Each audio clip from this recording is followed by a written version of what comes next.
Good morning, everyone. Morning. Good morning. Welcome to Unity on this beautiful Colorado day. Oh my gosh. Thank you for braving the snow. Yeah, we're so happy you're here. Yeah.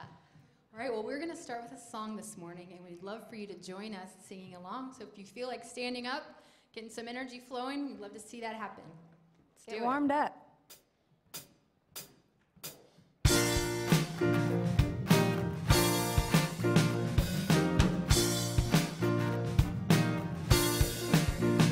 Get ready, my soul.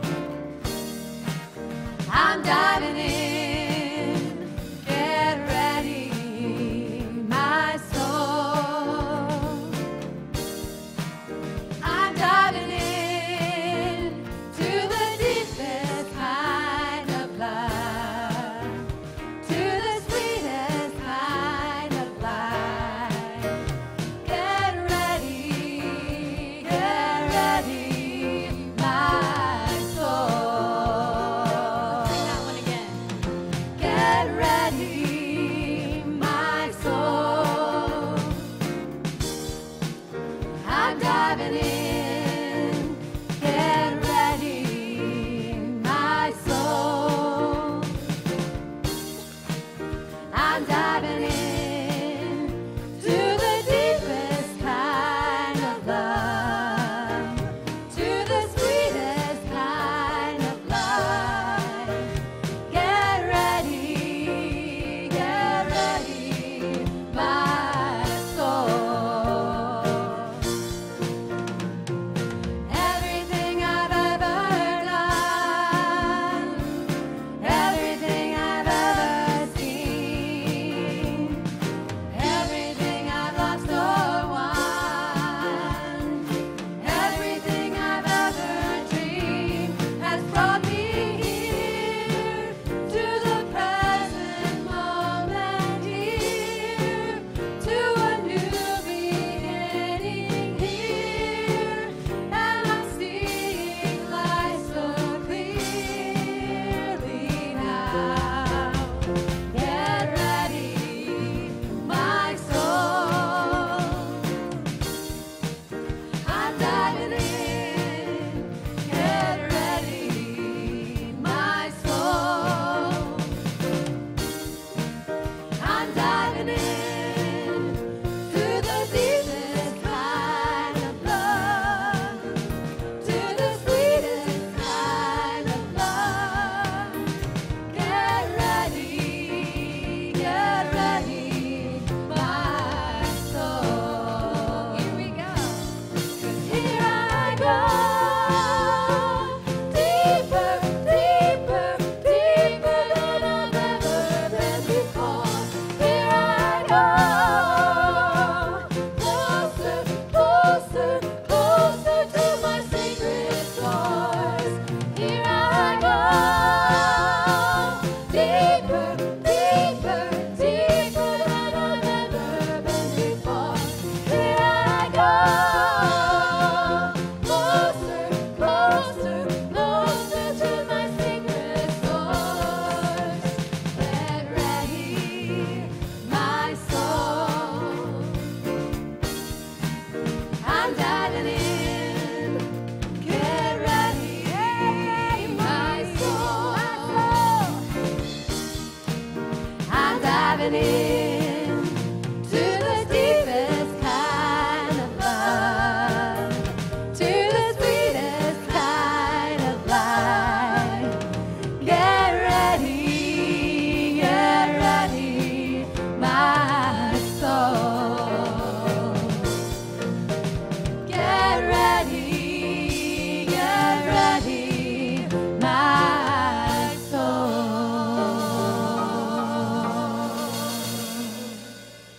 All right. You guys sound So good it this is. morning. Yeah.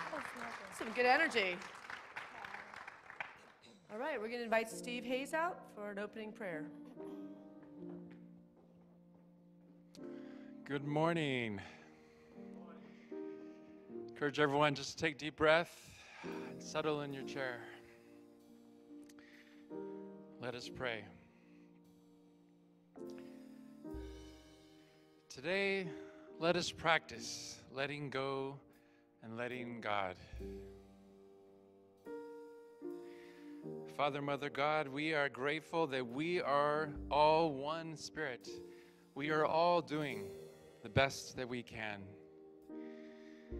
In this spirit, we release all judgment of the past. We forgive. We let go and let God. Father, Mother, God, we are grateful that everything is spirit in expression. Everything is spirit teaching us to love. In this spirit, let us release all resistance to the present. Let us surrender. We let go and let God.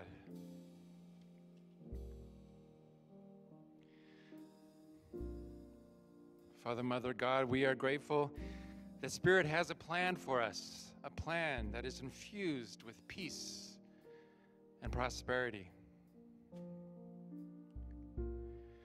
In this Spirit, let us release all fear of the future. Let us have faith. Let us let go and let God.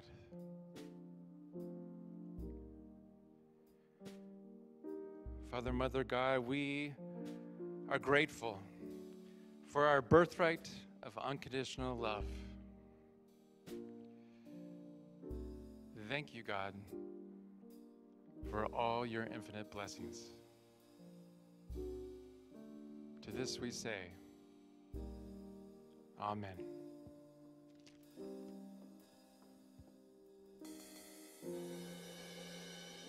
The service where I welcome you all, and my name is Shad Groverland. I'm one of the ministers here. There's three of us. There's Shad, Jack Groverland, and Shad will be speaking today. But we always want to recognize who's visiting us here for the first time from another unity. Do we have any other friends here that are from another unity today that's visiting? All right. Okay. Well, last service we had two, and so we like to recognize anybody that's traveling around and stopping in. We also want to see who's new today. Is there anybody that's new? You can just put your hand up and they'll bring you a gift. Yeah, that's great. Our ushers will bring you some information about upcoming events and all the powerful drop-in groups that we have, from grief groups to divorce support groups to an NGU group, which is for ages 18 to 36 years old. We have a senior group. We have a group for everybody. So if you want to find out about our groups, you just go in the fellowship hall, and there's a table set up with all the different drop-in groups. And if you sign up, you'll get personally invited by a phone call, and they'll get you, plugged into a community here. So we hope that you will do that. We also want to, at this moment, recognize this beautiful planet that we live on and say, thank you, God, for this beautiful day. And we're going to say that together. Thank you, God, for this beautiful day. And I want to ask you all to stand up and meet one another and share your names and where you've come from and how long you've been coming to Unity. And you can take all the time you want. Nice to see you, too.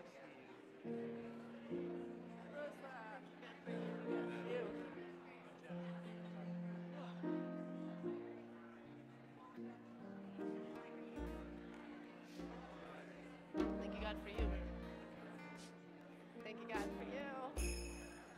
Thank you, God, for you, beautiful people. Nice to see you both. To have you here. In the winter. The winters come early. Thank you, God, for you. Welcome today.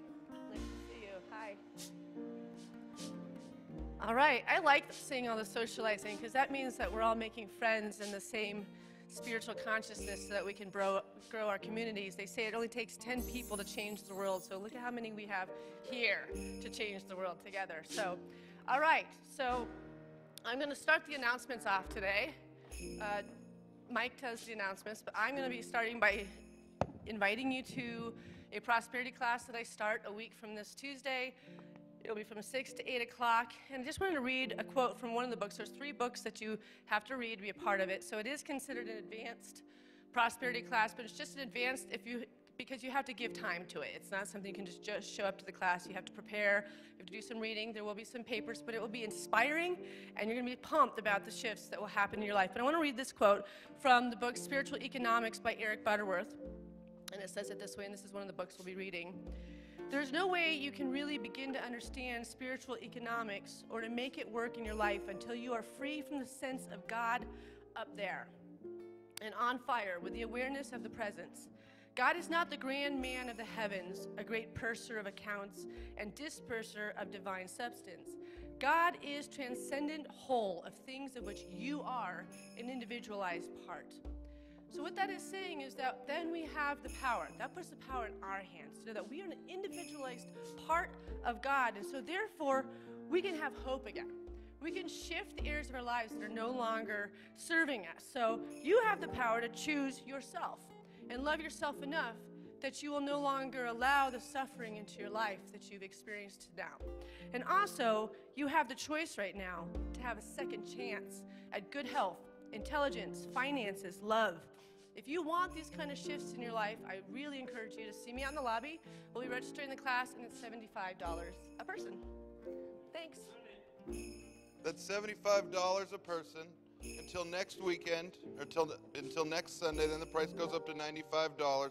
That starts on the 23rd of this month and runs for 5 Tuesdays in a row. So even if you just have questions about it, please see Santish in the lobby following this. Steve, would you like to come on out here back onto the stage? Starting tomorrow night, we have our new A Course in Miracles class starting up. One of the facilitators here is our good friend Steve. Yeah, I'm really excited to be starting a whole new group tomorrow. It runs from 6:30 to 8:30. And what I love about this is the connections I get from participating in this group. Connections to the community, to friends, to support, connection to that deep inner peace within me that is always there. So I really encourage you, you can register after the service in the lobby, or you can just show up tomorrow night at 6:30 here in the Fellowship Hall. Thank you. Thank you. And for the next announcement, not given by me, I'd like to have Heidi come on over here and explain who you are and what you're doing here. Thank you. Hi, I'm Heidi Alina, and I'm really excited to share some of the magic of African drumming with you, not only here at the service today with a piece that I've composed and arranged.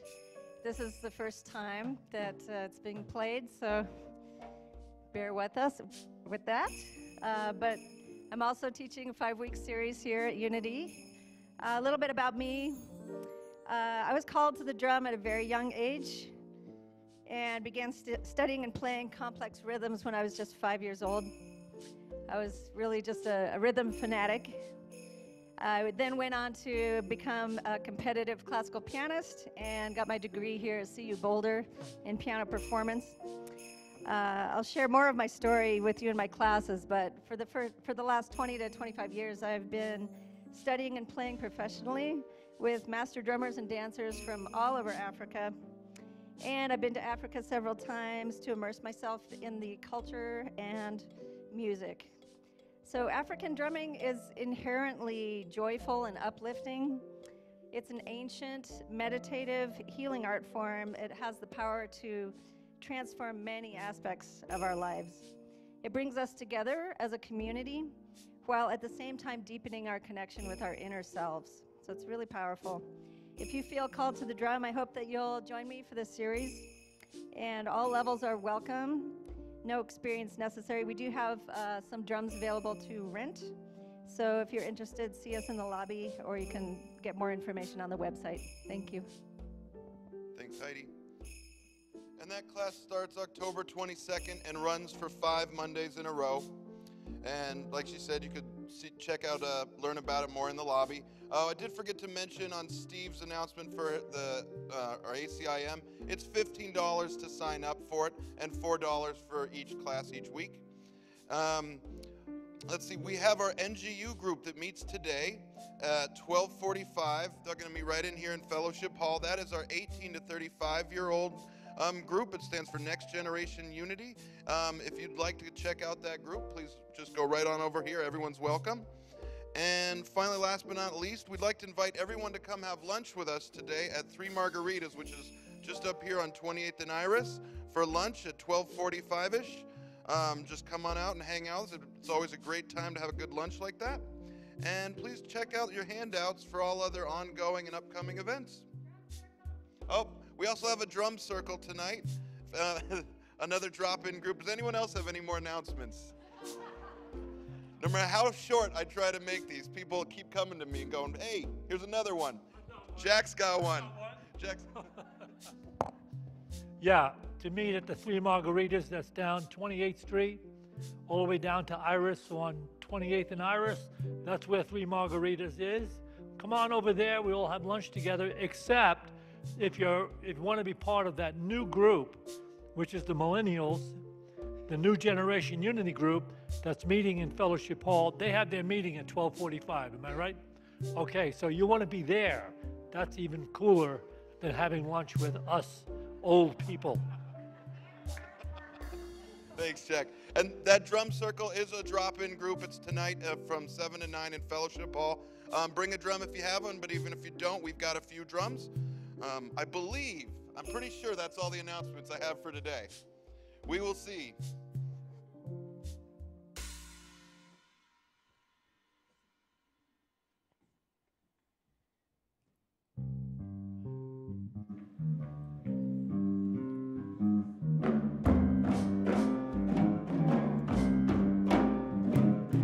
Open up, open up, open up to receive all that you are, to receive all that you are. Open up to receive all that you are, to receive all that you are. Open up to receive all that you are. Bring the good to me now, thank you, God. I am blessed. Bring the good to me now, thank you, God. I am blessed. Bring the good to me now, thank you, God. I am blessed. Bring the good to me now, thank you, God. I am blessed. All I am is with me now, thank you, God.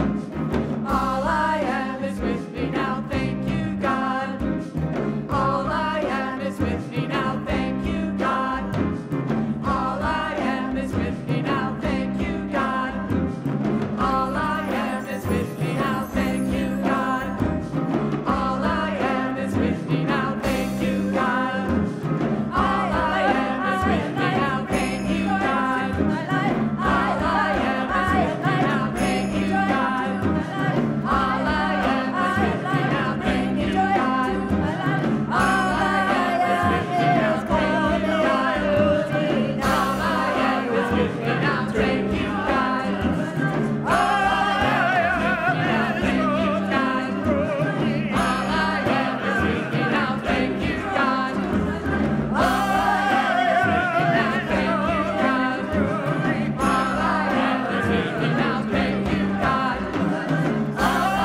Okay, let's go into an opening meditation now.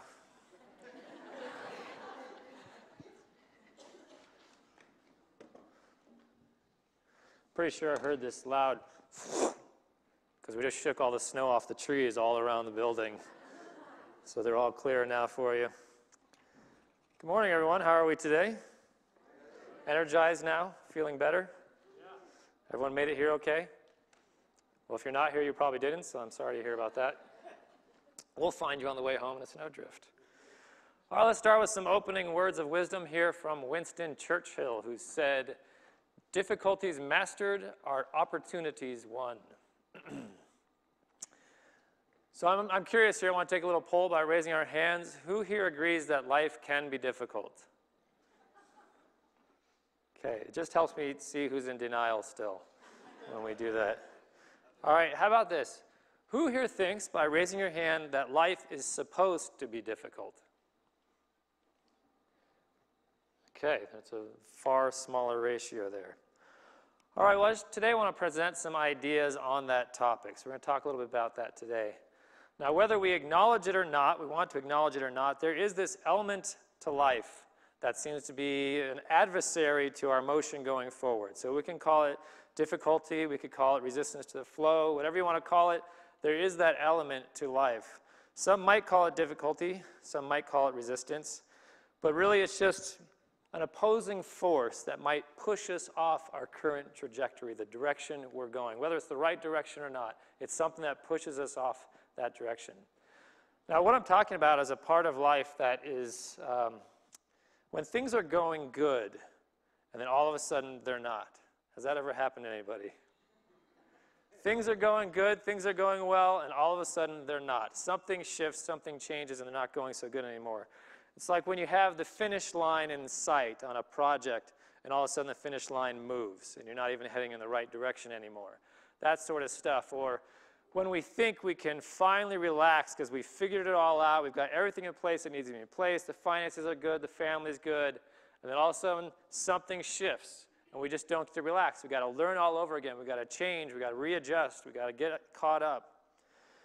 And then there are those times when it feels like something is actually in the universe laughing while it meddles with our lives. Who's experienced that? You guys got to get out more. I hear the universe laughing at me constantly, so apparently I'm off course a lot. But there is that element to life where I could sit back and step into the universal's third-person perspective and go, okay, that is kind of funny.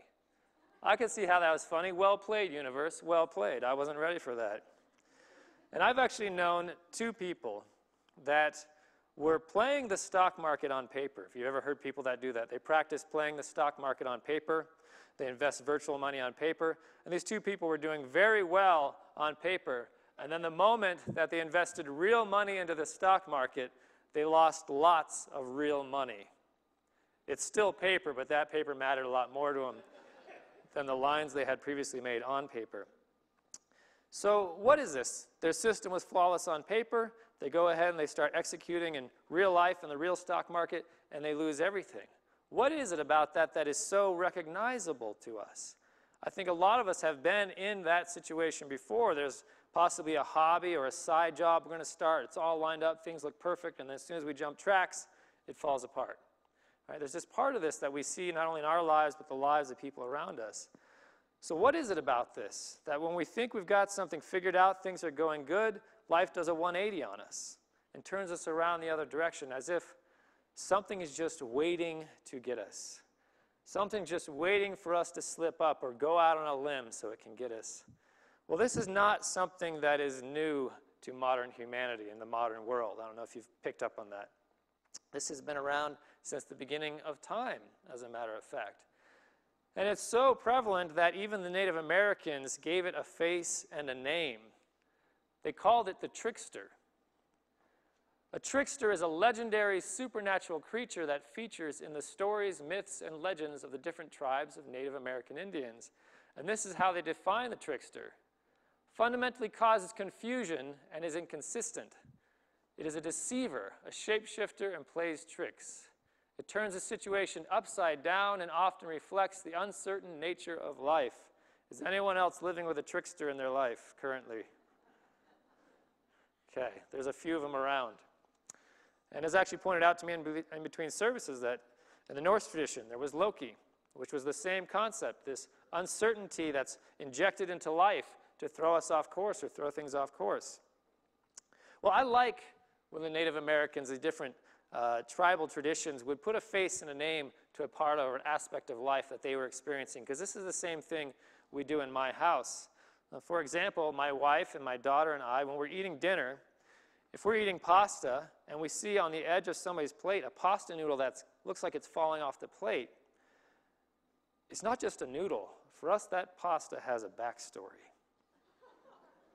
That noodle doesn't buy into this whole pastas for eating concept.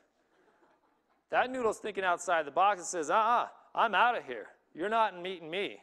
So we have a good chuckle about the idea that the pasta's making a run for it off that plate. And the natives recognize this sort of adverse nature of life that's going on.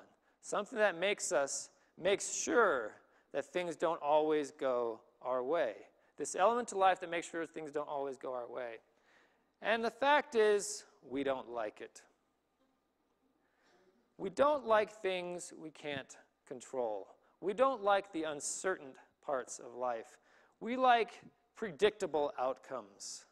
We like fair return for fair effort. We like to be treated fairly, and we like to think that the universe is fair and will give us back exactly what we've put into it.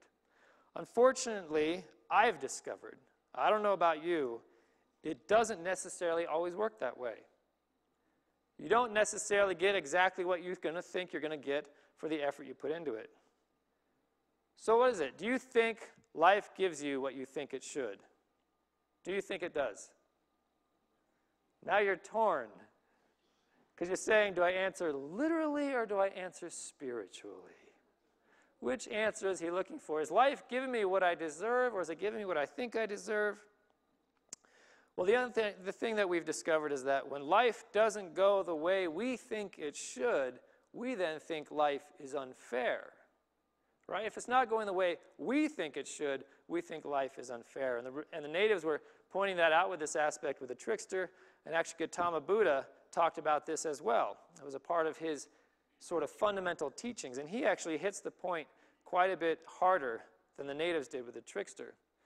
In his first teaching of the Four Noble Truths, these are the foundational teachings of everything that grew out and become Buddhism. And he presented them in his native language of Pali. And all four truths are based around the Pali word dukkha, which for us in English usually translates most commonly into suffering. Dukkha is suffering. So the Four Noble Truths are about suffering. And a lot of people are surprised to find out that Buddha founded all of Buddhism on the concept of suffering. But this is the first, which is dukkha satya, which is the truth of suffering.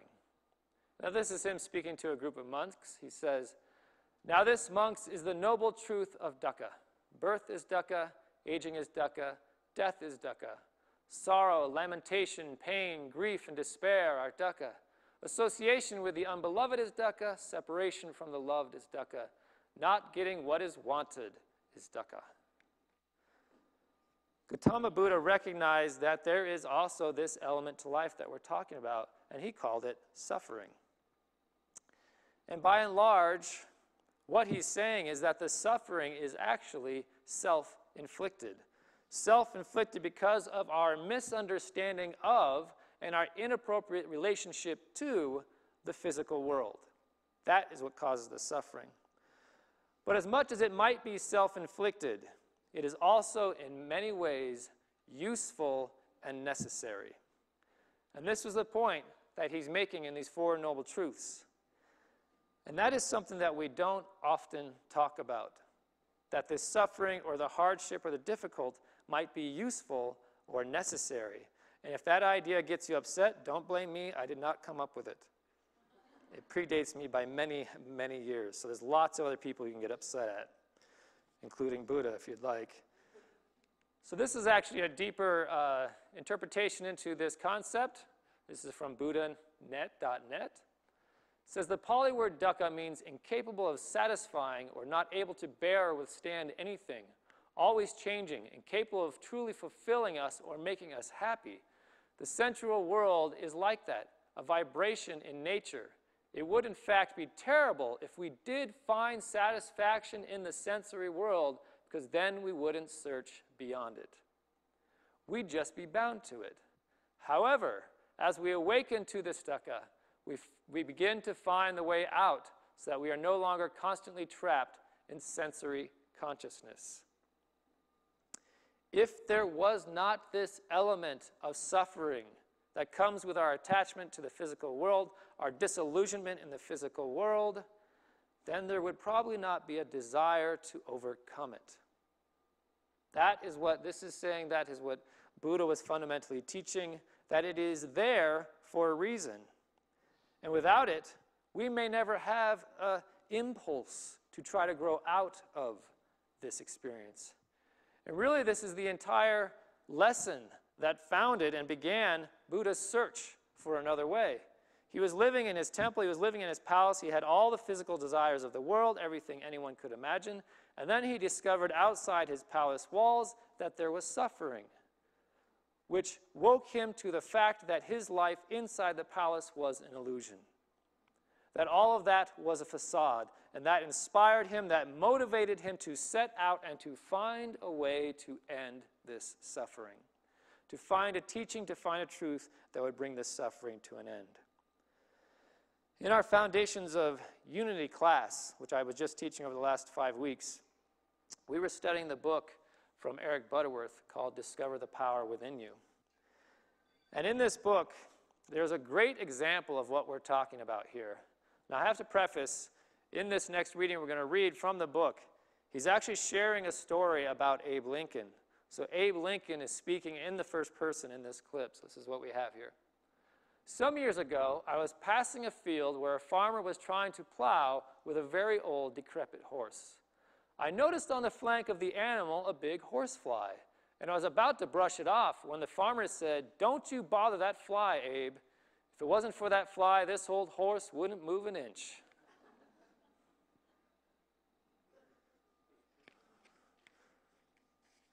Without that bothersome fly, without that pain in the rear end, the horse doesn't move.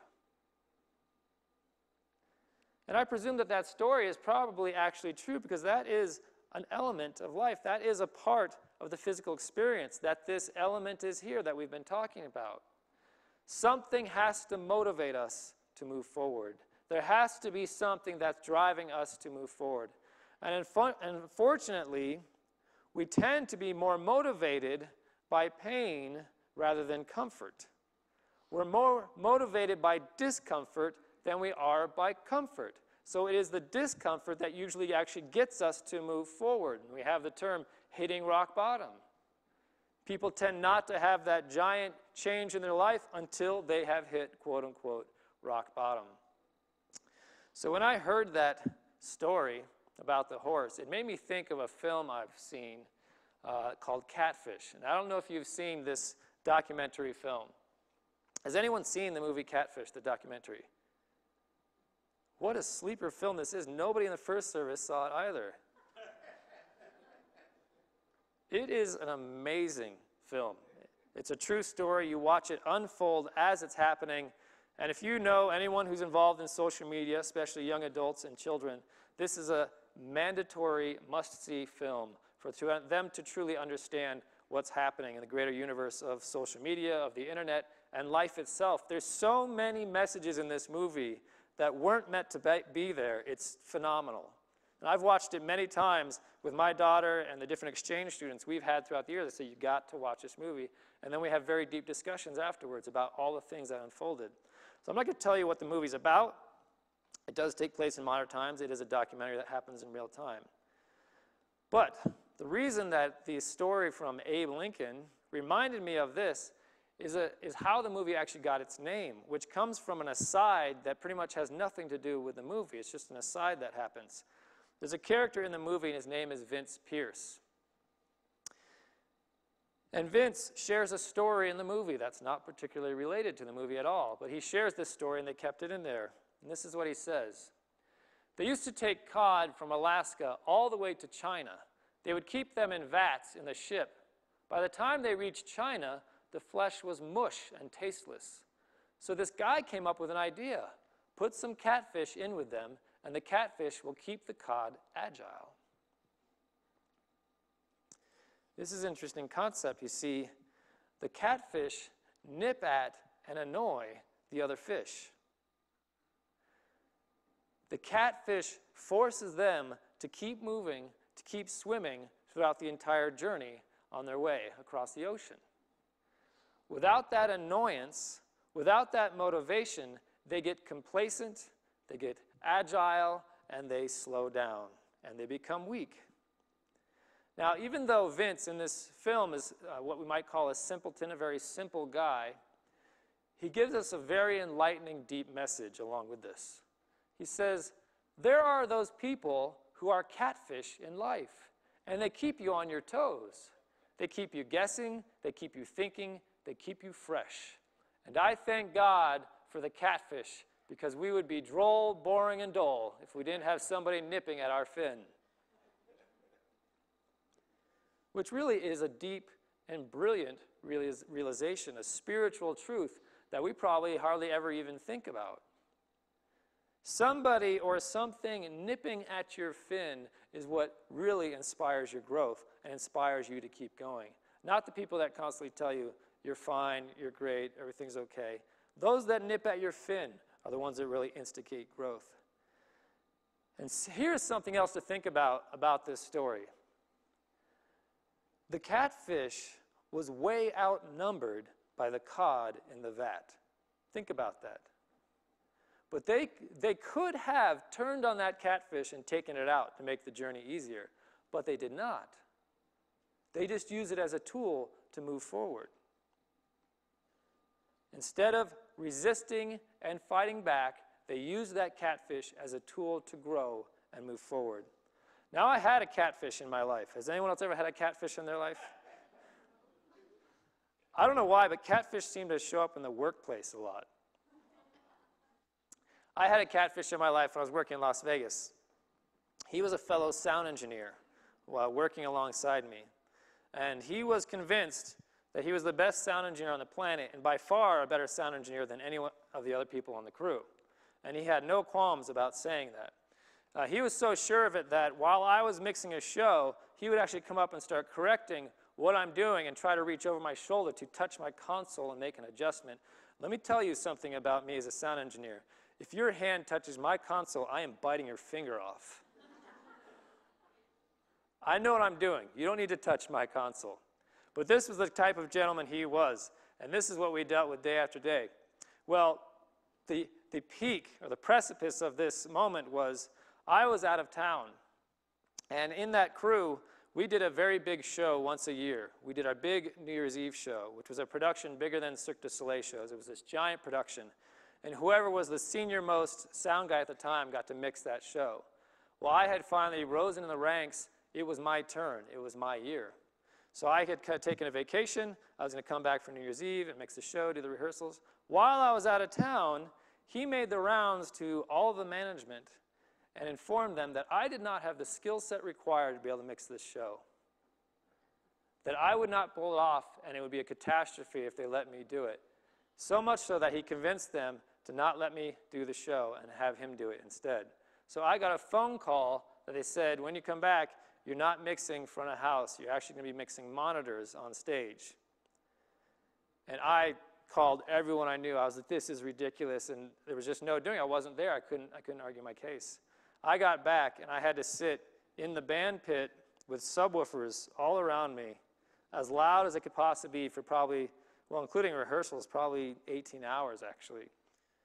Pounding away in my ears in the most miserable mixing position I'd ever been in, while I got to look out at him at front of house, just like, yeah,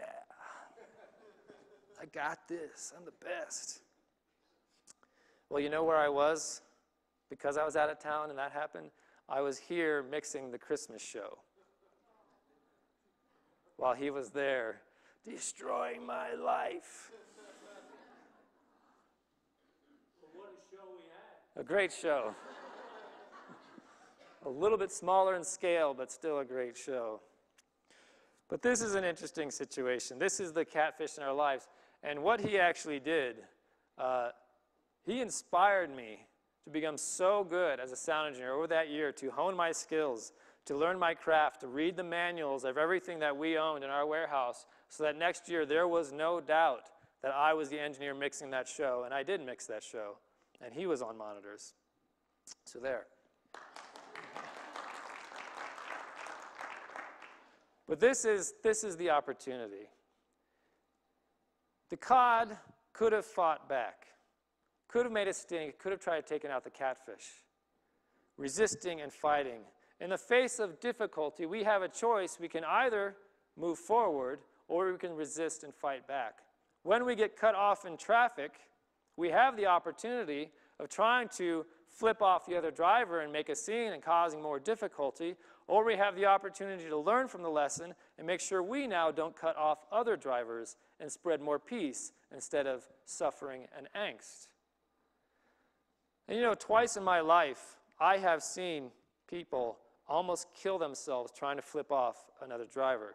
Once, in Las Vegas, I saw a guy on a motorcycle on the highway doing 80 miles an hour, almost get hit by a car that did not see him because he was in his blind spot. So he zipped around in front of him and turned around to flip him the bird and let go of his handlebars, and they did this on the highway, and he barely grabbed him in time to catch him before he went and turned into whatever you turn into when you hit the highway at that speed. Second time was right up here on 28th, and I believe it was, anyway, it was a street over there. In the intersection, and a biker rides across this entire intersection diagonally, not with track, just diagonally. All cars had to stop, almost gets hit by a car. He turns around to flip off the car, rides into the oncoming traffic of the turn lane, and almost gets plowed by a truck. Both people almost killed so that they could try to flip off somebody else in an intersection. Now, is that worth it? I mean, if you're going to weigh the pros and cons there, the cost-benefit analysis, would that have been worth it to die trying to flip off somebody else? Returning suffering with suffering, returning difficulty with difficulty only creates more suffering and more difficulty.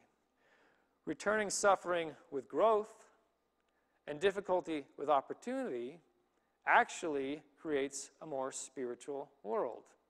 And that is what we've been presented with, and this is what Eric Butterworth actually talks about a little later in the book. He says, life is a great and continuous process of growth. We move from classroom to classroom, and in school, we expect to be tested. School need not be an unhappy experience, but it is a happy time only if we are non-resistant to the process of growth and change. If we accept the tests as blessings to us, if we are non-resistant to life's demands upon us, we will forge happily ahead toward the ultimate graduation. Tests as blessings. Tests as blessings. Can you imagine such an insane idea? Tests as blessings. I actually was asked to speak at Unity of Prescott. I think this was 2 years ago. And that's Prescott, Arizona. And my topic that Sunday was on recognizing your difficulties as gifts. Recognizing them as gifts. And as is their tradition, the ministers go in the back of the sanctuary and they greet everyone as they come out. So I hustled back there, and people are coming through, and the common response was, I enjoyed your talk, I just don't think I agree with you. And I'd say, that's fine, you don't have to. I'm just presenting an idea, you can take it or leave it. A couple of different people said that, people are moving through. And then I saw a blind woman being led to me, and I'm thinking, oh man, who am I to say that these difficulties are a blessing when I have a blind woman now here coming to talk to me? And I'm thinking, this is going to be embarrassing, this is going to be horrifying, this is going to be a very uncomfortable situation. I'm going to have to apologize. And she came up and she just grasped my hand and she said, you are so absolutely right. And this is a message everyone needs to hear. She said, I lost my sight and it was so painful and so difficult for me, and I fought it. But when I was able to shift the way I see it and recognize what a blessing it has been in my life, It changed everything. She's like, thank you so much for that reminder. This is what people need to hear. And I was like, oh, phew, okay. So let me ask you this. Would you rather be broken down or lifted up? Would you rather be broken down or lifted up? That's the choice you have. That's the choice we are given. Because the only thing standing between each one of these possibilities is how we perceive the situation and how we choose to respond. Is the only difference of whether we are broken down by it or we are lifted up by it. Do we want to be broken down or lifted up? God, life, the universe, whatever you want to refer to it as, is calling us to continually grow and expand, to become a better version of ourselves each and every day, to be lifted up by our experiences. But we do have the choice to be broken down if that's what we want. But this calling to be better, this calling to grow is literally written into our genetic code, written into our spiritual DNA as children of the Father. There is a calling to come home, a constant calling to come home. We have an impulse to become more aware and more spiritual. As a matter of fact, we have this as a divine right. But it is a gift, and it is a gift that we must claim. It's like if you had a package delivered to your house and it's sitting on your doorstep. You don't get the package unless you walk to your doorstep and you get it. It's there, the gift is there, but you have to claim it. Oftentimes you have to sign for it. We must choose to, and we must decide upon to live it. We must choose to be lifted up by these experiences. And this is actually our third basic unity principle of the 5. We create our life experiences through our way of thinking. Your experience is a product to the way you think about it.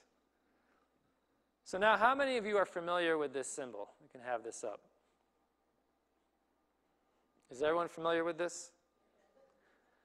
The yin-yang, or the yin-yang, as some people call it, depending on where you are in the country. What is this? Why is there a black dot on the white side, the side of light? Why is there that black dot? It is the trickster in a peaceful society.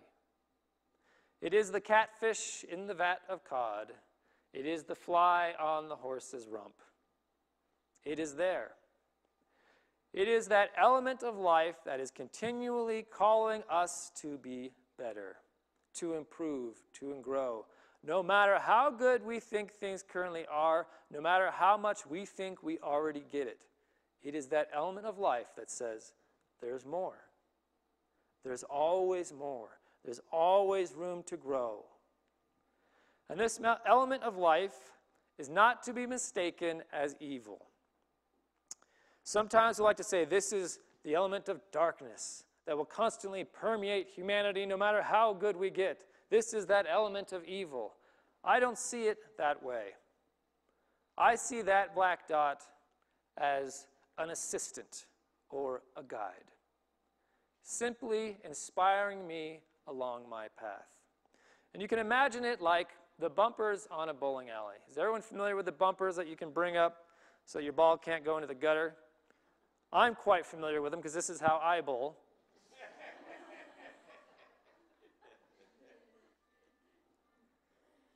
See, the bumpers, they get hit quite hard at times.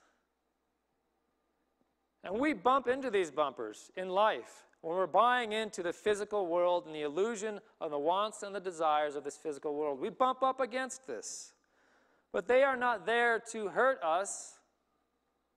They are not there to impede our direction, because it is us that bumped into them. They were stationary. They're simply guides. And we bumped into them. And really, if you think about it, they're just trying to get us back on course. You're supposed to be heading this way. You bounced into this. Yeah, it hurt. We didn't do anything. We were standing here saying it's that way. It's trying to bring us back towards the ultimate goal. And if this example is not working for you and you're a bit confused, I'm going to break it down. You are the ball, the rails are the catfish, and the pins are God. Are we all clear on that? Because you don't walk away and go, I don't know what he was talking about with that whole bowling analogy. Now, Buddha calls it suffering. Not suffering for the sake of breaking you down, but suffering to the point of calling you to say, enough is enough. Suffering to call you out of the ignorance that we all get trapped into, just enough suffering to grab us out of our distraction and to get us to focus for 1 second and say, I'm tired of this. I'm tired of it. This element of life that just keeps bothering me. That's there for a reason. To bring us to a point where we're finally going to say, I'm mad as hell and I'm not going to take this anymore. When will we say enough is enough? Think about it. At what point do we say enough is enough and we're not going to take it anymore? There must be a better way. I have to take that down. You guys would watch that for 3 hours straight. It's so engaging. Shiny objects. At some point, enough is enough. There must be a better way. And Helen Schuckman, the woman who brought A Course in Miracles into written form, that is the exact phrase that inspired her to do so. There must be a better way. There has to be a better way. All this conflict and drama, there must be a better way. And think about it like this. If life is bothering you, and I know there's some people in this room right now where life is bothering them. If life is bothering you, maybe that is life's ways of communicating to you that there is a better way, and it's time to go find it. What if that's how life talks to you? By making it a little bit difficult to inspire you to find a better way. Our troublesome world as it is today, I believe, is humanity's spiritual catfish. This is our collective calling. We are supposed to be motivated by it. We are supposed to be driven by it to move forward. Not broken down by it, not suppressed by it, not depressed by it, motivated by it to overcome it.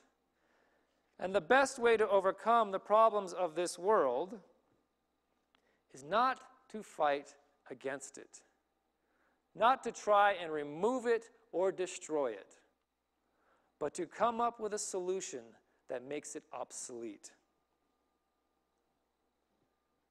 Solar panels are a solution that make oil obsolete. It's not a fight against it. It's not a fight against fracking or oil. Solar panels could care less. Solar panels make them obsolete. Peaceful action makes conflict obsolete. Unconditional love makes hatred obsolete. A strong community makes loneliness obsolete. There's a lot of lonely people in our world today because community is vanishing or becoming virtual. But real community is where loneliness becomes obsolete. And finally, meditation and prayer make senseless worldly desire and senseless suffering obsolete. That is the goal at the end of the bowling alley. So to close out, I will just leave you with something to ponder. I'm not going to give you an answer. I'm not going to lead you in any direction. It's just something to ponder this week. This is your homework. Why in the Lord's Prayer does it say, and lead us not into temptation, but deliver us from evil? And that's the truth as I experience it. And we're going to do a little meditation now to take this in. Sure, one clap's fine. I'll take that.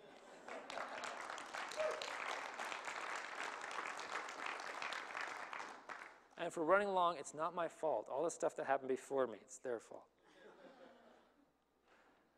So just go ahead and get yourself into a meditative place. You can close your eyes if you're comfortable. You can rest your shoulders. You can sort of just sink into your chair, knowing that it will support you and hold you and cradle you, and your body is allowed to relax. Your mind is allowed to relax. You're allowed to claim that divine right of peace. It is yours for the taking. It is this moment.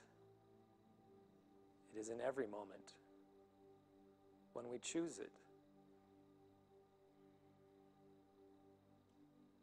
And here we sit as a beautiful spiritual community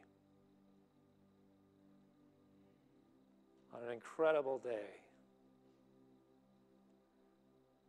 living in a society that gives us endless options, with bodies that support us and help us move forward. We take a moment just to recognize that we are standing in the middle of a miracle. The absolute miracle of life that we are experiencing right now in this time. A time when we are being called to grow, to expand together, to heal, to bring people into the fold.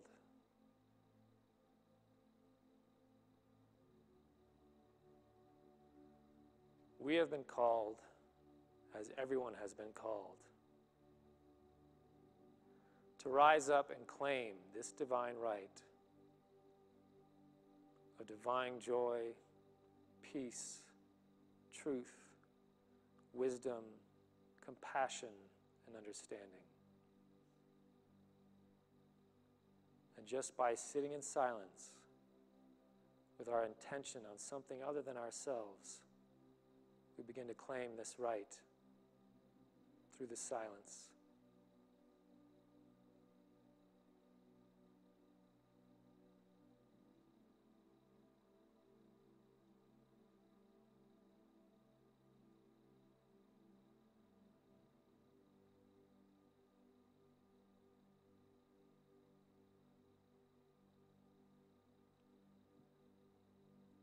I am so blessed. Say that with me. I am so blessed. And just feel that melt down into the core of your being.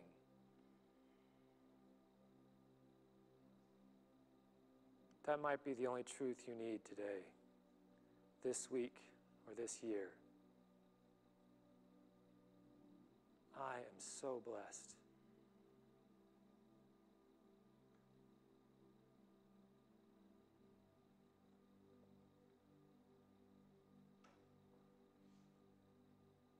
We are grateful for this opportunity to share this time in this space together. And so it is. Amen.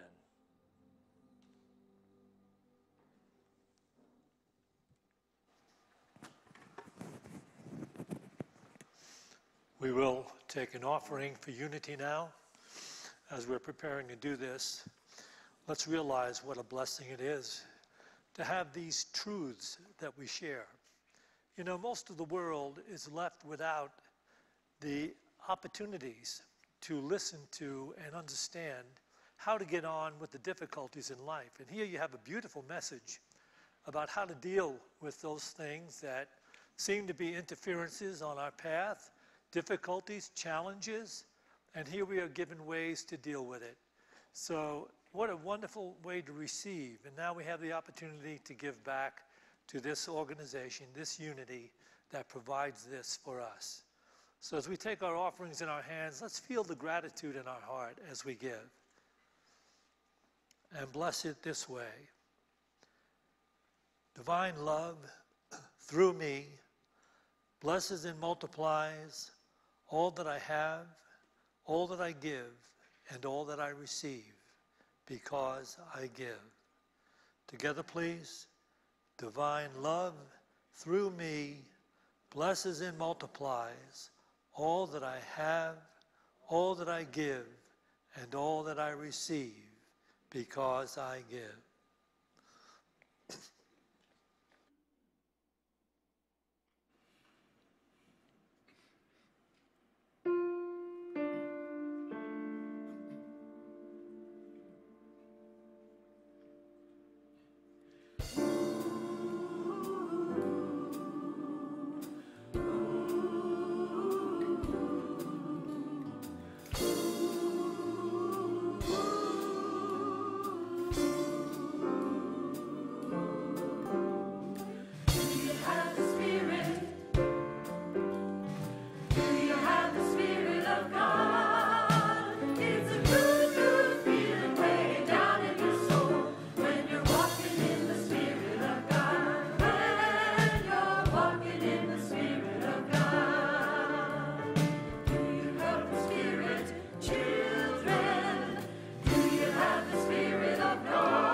We got one more quick thing.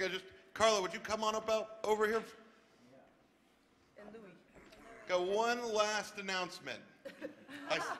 I swear this is the end. Here, this is Carlo Suits. I am the other Carlo. I'd like to personally invite anyone age 18 to 35 to come join us in Fellowship Hall at 12:45 for the NGU meeting. And Louis is a facilitator as well. Yeah, we'd really like to see a few more happy faces there, and so we're trying to pull it together here.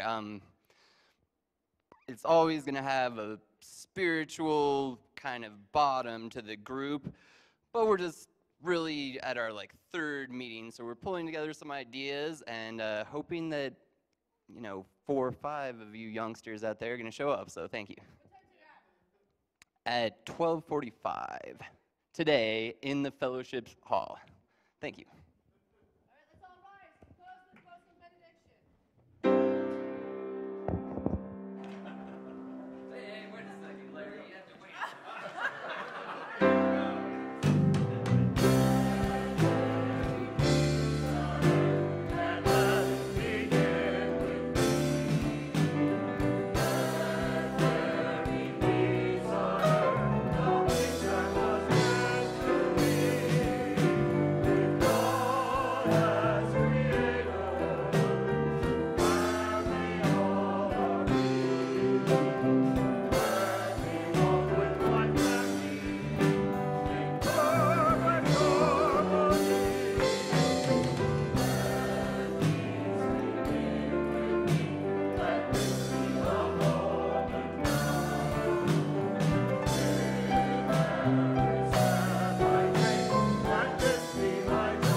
So find that catfish and give it a kiss.